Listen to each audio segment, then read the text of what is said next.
Per gli ottavi di finale di Coppa Italia, l'Udinese va di scena a Torino contro la Juventus, un remake di quanto avvenuto poco tempo fa in campionato. Riposano alcuni titolarissimi, ma non c'è troppo turnover, rimangono fuori Karlstrom, Davis, ma vengono confermati tanti altri come Solea, Tazze, Mura, anche lo stesso Zaniolo nel ricordo di Nicola Pietrangeli. La partita inizia con Yildiz che impegna Sava, poi la chiusura di Bertola su Jonathan David, scelto titolare. Per Spalletti ancora meno turnover, a far capire alla vecchia signora quanto conti comunque il percorso in Coppa Italia per accedere in maniera almeno certa all'Europa. Udinese che fa fatica a uscire dall'area, ci riprova ancora il turco, questa volta il destro non chiama all'intervento Razvan Sava, scelto al posto di Okoye, palla che finisce fuori di pochi centimetri. Ancora la Juventus con il vantaggio arrivato da questa giocata di David che si disinteressa del pallone. Alla fine ha ragione lui, perché per anticipare il canadese Palma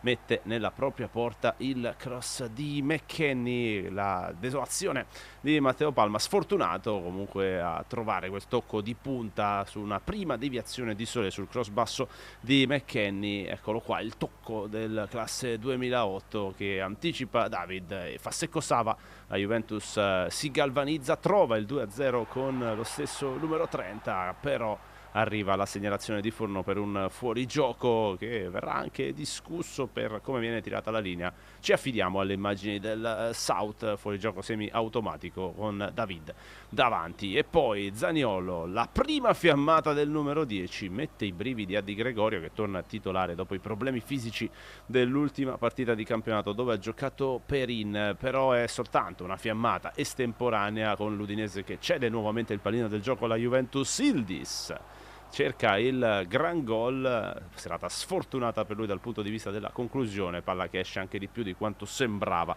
dal live. Poi un'altra bella giocata di David, la sterzata di Cabal che mette la palla dentro, McKennie centrale per Sava, rimane a terra Cabal e entriamo nell'area dei soliti rigorini stile Pavlovic nel derby Milan-Inter, richiamato dal VAR per questo ormai famigerato step on foot. Forno Palma che affossa Cabal con questo tocco, alla fine è calcio di rigore. Non va Yildiz ma Locatelli dal dischetto, il capitano della Juventus colpisce centrale quanto basta per spiazzare Razvan Sava e per chiudere una partita che comunque era già pienamente sui binari della Juventus. Comincia anche la girandola dei cambi per tirar via quelli che dovranno essere freschi lunedì contro il Genoa. Ci prova Lennon Miller, uno dei nuovi entrati, destro secco che però non impensierisce Di Gregorio. Sorride Spalletti, terza vittoria consecutiva per la Juve che accede ai quarti di finale. L'Udinese esce con questo 2-0, si è rivisto Christensen e adesso testa lunedì al Grifone di De Rossi.